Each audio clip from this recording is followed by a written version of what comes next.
किसान और चुड़ैल। एक गांव में एक मेहनती किसान रहता था जिसका नाम अहमद था। वो रोजाना सुबह सवेरे उठकर खेतों में काम करता और शाम को थक कर वापस आता। एक दिन वो जंगल के रास्ते से गुजर रहा था जब सूरज गुरूब हो चुका था। जंगल में अचानक एक भयानक आवाज आई, रुक जा, मैं चुड़ैल हूँ। अहमद डर गया मगर इसने हिम्मत न हारी। वो बोला, अगर तुम वाकई चुड़ैल हो तो मुझे नुकसान न पहुंचाना। मैं गरीब हूँ और सिर्फ मेहनत से रिस्क कमाता हूँ। चुड़ैल ने कहकहा लगाया और कहा, मैं हर उस इंसान को नुकसान देती हूँ जो झूठ बोले या लालच करे। अहमद ने सच्चाई से कहा, मैं ना झूठ बोलता हूँ, ना किसी का हक मारता हूँ।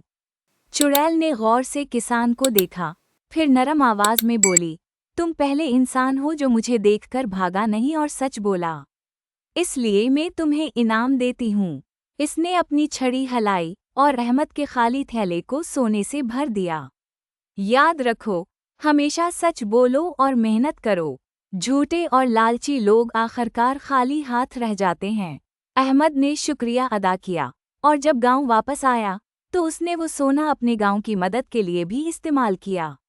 सच्चाई और मेहनत का फल हमेशा अच्छा होता है, जबकि झूठ और लालच आखिरकार बर्बादी लाते हैं।